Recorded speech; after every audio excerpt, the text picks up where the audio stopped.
G'day guys, just Rob again, doing another video, doing my end of the month DVD Blu-ray update. I think it's sort of 10 Blu-rays and sort of one DVD box set to show you today. Yeah, so we'll get cracking. Might just do the sort of the DVD sort of box set thing first. I bought another sort of selection of bit of shine there. Yeah, box of sort of film noir movies. This is I think it's 10 movies on sort of 2 discs, so it's like 5 movies on. A bit better on one. No, it's not. On one disc. So I thought maybe the picture quality was going to be fairly awful and stuff, but it's actually not too bad. I mean, they're old films and a bit of crack through and a few lines and stuff, but it's watchable and the sound's not too bad. I think I sort of watched most of the films. I won't necessarily perhaps go into every single one that I've sort of seen because the video will be a bit long then. But it's got Humphrey Bogart, John Garfield, Peter Lorre. Also got Yul Brynner in there as well. Yeah, I thought the films weren't too bad. I mean, not necessarily. I think I bought another pack. You can probably see it there. Another collection, 10 movies, a while ago, and I really enjoyed all the movies in there. These ones are, probably not necessarily perhaps quite as good, and some of the acting I thought was a little bit off, but yeah, no, definitely, still had decent sort of storylines to them, mate. Were decent sort of movies. I got Whirlpool, Shock, They Made Me a Criminal, which I thought was really good. Quicksand, Pullman, New York, DOA, which is another good one I liked. Scarlet Street, Impact, Beat the Devil with Humphrey Bogart. That was a pretty good one. I actually had that on. I wish I got that on VHS somewhere, but I don't know where it went to. And The Stranger. Actually came in this sort of tin as well, which I thought was pretty cool. Sort of tin there. So I found it interesting. It's sort of, as I said, there's sort of 2 discs, but there's actually spots for sort of 4 there. So I don't know. Maybe I don't know. I thought it sort of found that quite interesting. I thought maybe they was going to put it on 4 discs to start off with and change their mind. I don't know. But anyway, that's the film noir collection. First Blu-ray is actually a movie I sort of wanted to sort of watch for quite a while now. I think it's one of John the Flick Pick's favourite movies, if not his favourite movie. Point Break with Keanu Reeves and Patrick Swayze. Yeah, it came out I think in 1991, and for some reason I sort of missed watching it at the time when it sort of came out. And sort of thinking about it, I think it might have been perhaps just a little bit. It might have been perhaps just a tad too young. I think at the time. I think if it had been released probably 2 or 3 years later, I probably would have seen this one and watched it. I was sort of pretty eager to sort of check it out, and I thought that was actually a really good movie. I was actually quite surprised. I mean, you sort of hear about people sort of say, "Oh, this is a great movie." I've been watching it for years and stuff, and you sort of watch these movies and you think, "Oh, that wasn't all that great." I think sometimes people just sort of grow up watching something and just absolutely love it because they were sort of young when they sort of first watched it. This is actually really good. I really enjoyed this one. Very entertaining and lots of sort of twists and turns. And I was really sort of excited to sort of see what was going to happen next. And I thought Patrick Swayze. I thought he was really good in it. Keanu Reeves was. People complain about he's a really bad actor, and I can sort of see in this movie he was pretty bad in this. He's like sort of reading cue cards sort of thing. It was very sort of, I don't know, very sort of hokey, style acting to it. But anyway, yeah, great sort of film, great sort of action flick, and I appreciate everyone sort of sent it before. They probably don't too much detail about it, but I think essentially Keanu Reeves sort of goes undercover to. There's been this sort of bank robberies that have been going on. Sort of every summer, there's always this sort of string of bank robberies, and so he sort of goes undercover to infiltrate the surfy culture and some surfy people and sort of find out what's who's behind it all. But yeah, definitely a great movie. If you haven't sort of seen it, I definitely recommend that one.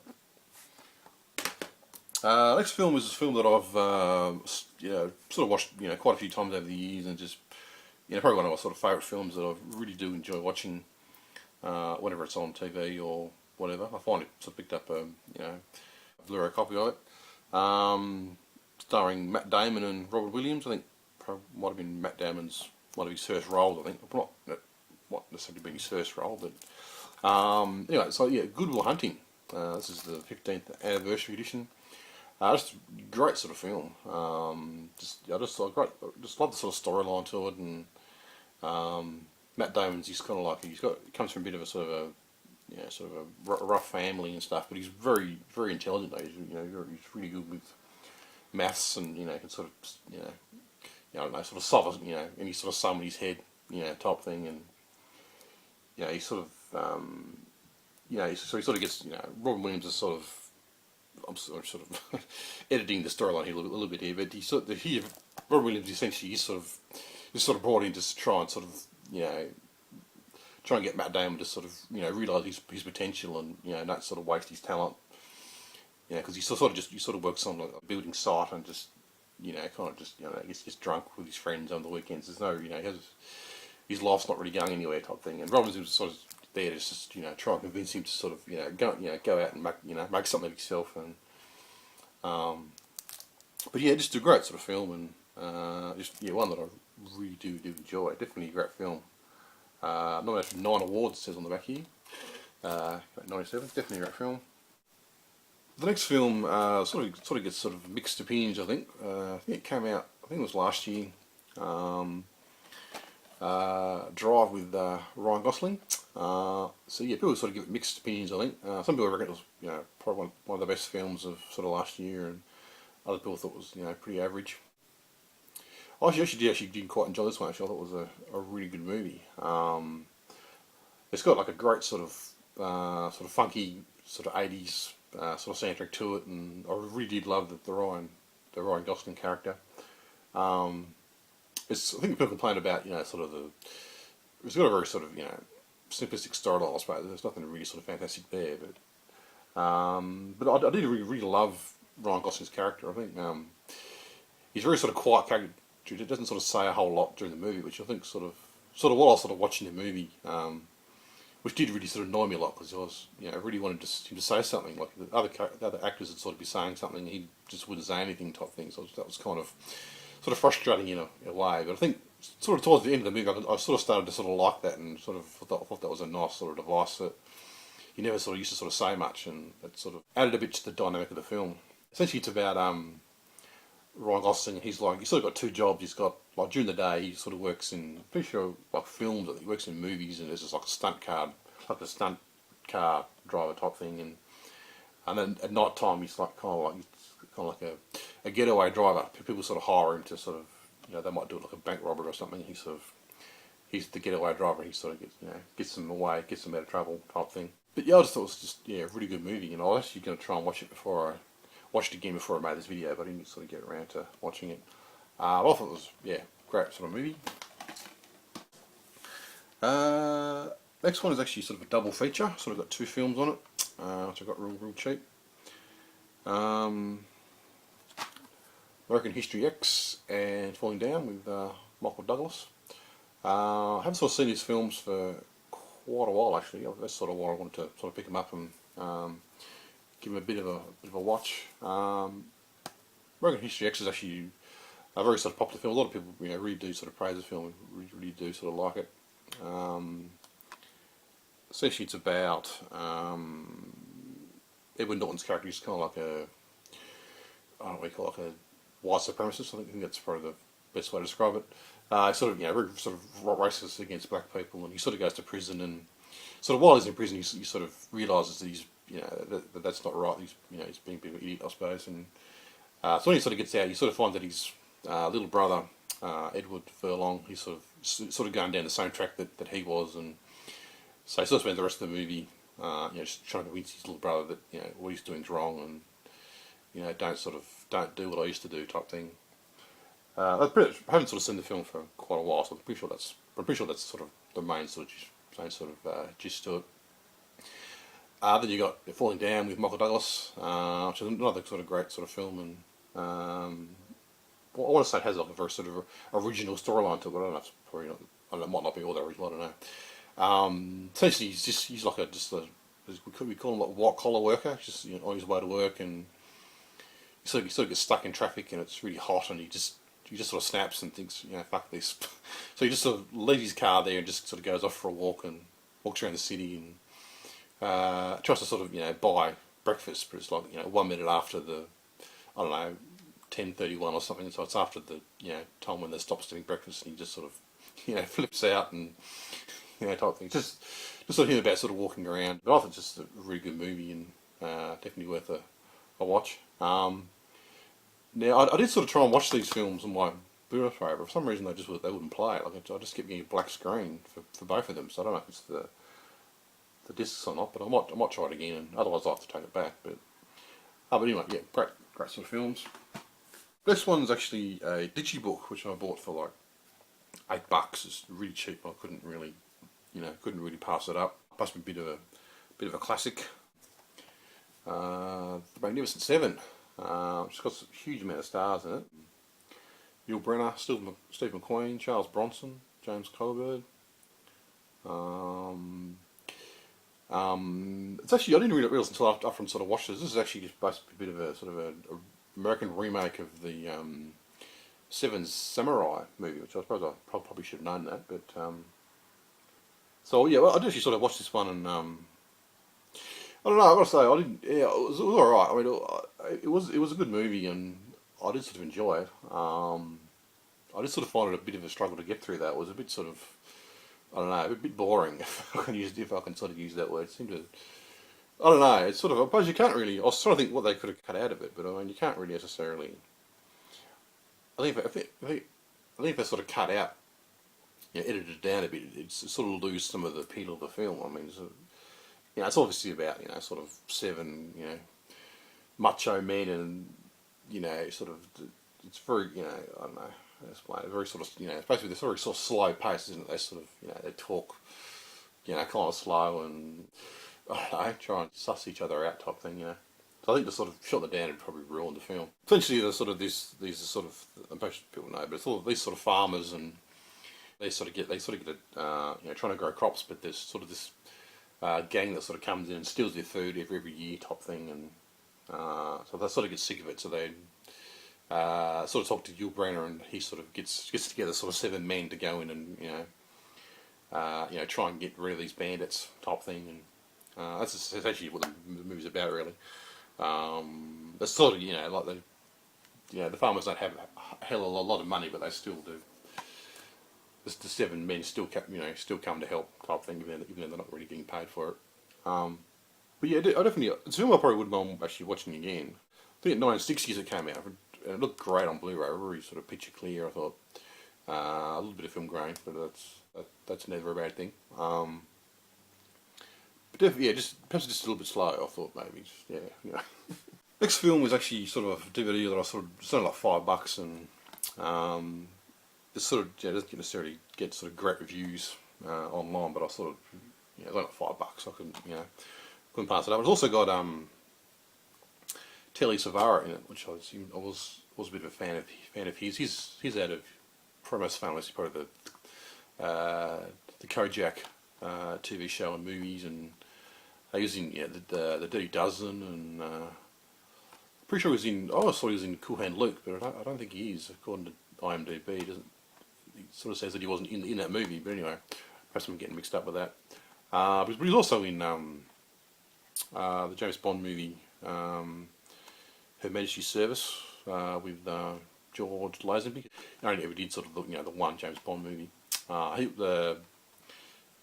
Savalas, he was like the villain in the movie. I thought he was a really great villain in it. Anyway, I got Escape from Athena, which I said, doesn't necessarily get great reviews, but I thought this is a really good movie. I really did enjoy this one, actually. Sort of essentially sort of set during the Nazi occupation. I think the leader of the Nazis is actually Roger Moore, which I thought sort of found quite interesting. Anyway, but yeah, Telly Savalas, he's like a prisoner of war, and the film just sort of about him and the other guys that they're just trying to sort of escape and they sort of take over the Nazis sort of camp type thing, and yeah, I just thought it was a really good movie. Some great action scenes to it, and it's like a sort of a motorbike chase scene, which I just thought was absolutely fantastic. The sort of they're sort of set in the Greek islands. So there's a lot of really sort of narrow sort of streets, and so you sort of get this motorbike with like a sidecar that's sort of sort of squeezing through these really tight corners, and I just thought that was a really great sort of scene. Yeah, this is definitely a great sort of film. I thought just really sort of sort of macho men types, lots of guns and explosions and stuff like that. So yeah, that was a good flick. There's also a this is probably a bit off topic, but there's actually there was a TV show, an Australian TV show in the mid-90s called The Extraordinary, which had a lot of sort of to do with like stories about supernatural and sort of ghost stories and stuff like that. And Telly Savalas was on there one day talking about his sort of met a ghost one night. It's a really great sort of story. I might leave a link to that just down below for you to watch if you're sort of interested in sort of seeing that. Next film is While You're Sleeping. I was saying to Burke, I'm on a bit of a mission to sort of try and track down, try and sort of buy, a lot of her movies. So I actually bought a couple of them recently. They're coming. So I bought this one pretty cheap. Sandra Bullock and Bill Pullman, sorry. Essentially, it's about Sandra Bullock. She sort of works in like a ticket booth, selling tickets at a train station, and every day this really hot-looking man comes to the train and buys a ticket. So she's has a bit of a crush on him, and anyway, he sort of gets mugged on the tracks. So sort of gets pushed onto the tracks, and she sort of rushes out and sort of saves his life before the train hits him. Type thing. So so she takes him to hospital, and there's a bit of confusion. And the family think that that Sandra Bullock's actually the fiance of him. So she sort of spends the rest of the movie, hanging out with the family and sort of making up this backstory type thing. But yeah, definitely a great sort of rom-com type movie, and great sort of premise to it. And I also find that Sandra Bullock is always in sort of great sort of movies, great sort of I mean, she does a lot of probably rom-coms, but they're very sort of, there's always a bit of a twist to them type thing, like 28 days. So that's like she's sort of set in like a drug rehabilitation centre and stuff, and she's always in very interesting movies, I think. But that's definitely a good sort of movie, I thought. It's a bit '90s it came out, I don't know, somewhere around then, I reckon. Pretty sure this is actually a fairly new release, I think, too. This one. That's a good one. The next film was actually sort of a John Hughes film, which I have never sort of seen before. 16 Candles. I've seen the I keep going to say Breakfast at Tiffany's, but it's not. The Breakfast Club, which is another great movie, which I probably should pick up at some point. So I've sort of seen sort of bits. I think I might have seen the end of this actually one day on TV. So I might perhaps give this one a bit of a look. It's got Molly Ringwald in it again. Is it John Cryer? I think he's in it as well. I think it's John Cryer. He's out of 2.5 Men.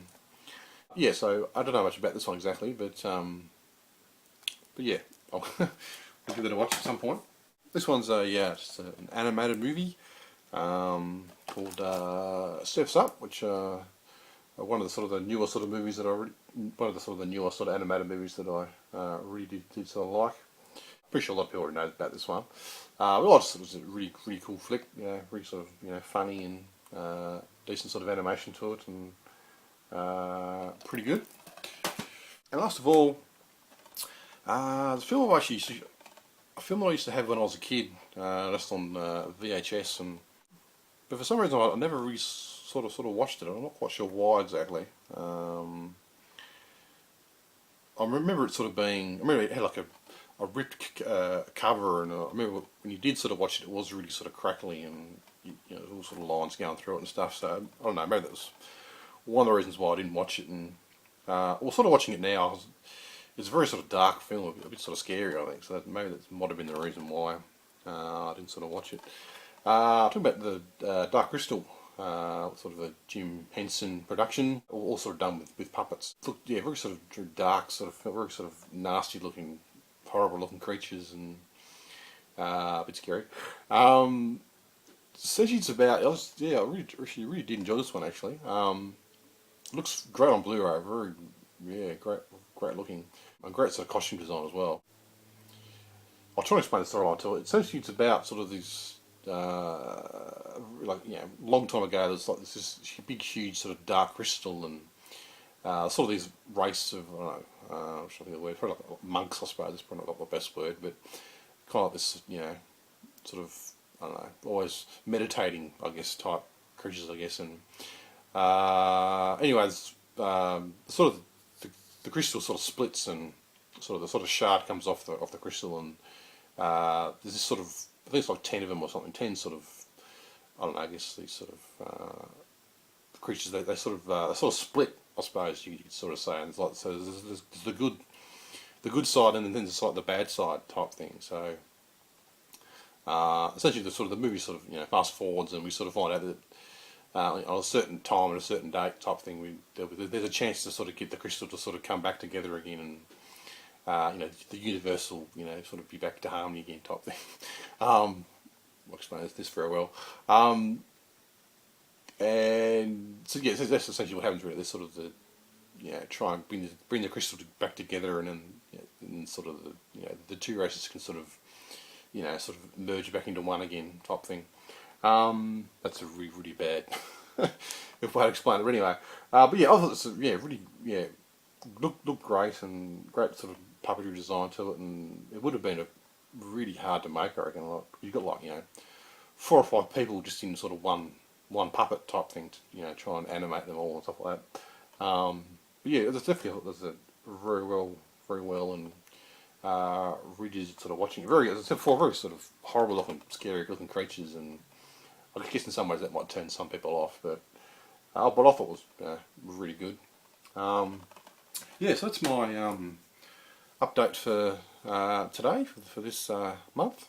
Thanks for watching. I did sort of go and see Hobbit, which I thought was just absolutely fantastic. I really did enjoy that. I did sort of watch there's actually an animated version which I sort of watched a few days before, just so I could sort of familiarise myself just with the storyline.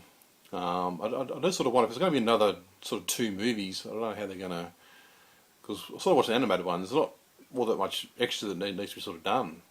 I don't know how they're going to sort of fill 2 movies up, but anyway, that was great. I also watched Wreck-It Ralph, which I thought was just one of the great movies, one of the sort of best sort of animated movies that I've sort of seen for quite a while.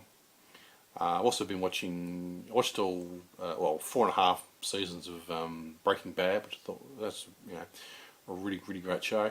Reminded me a lot of sort of Dexter, and I think I personally prefer Dexter probably slightly. Also a bit like Weeds, I think, too, the TV show Weeds. But yeah, all 3 of those were good. Yeah, so that's my update. I got some new subscribers, so thanks to them for subscribing. Thanks for watching, and I'm sure I'll be back with another video very soon for you. Bye.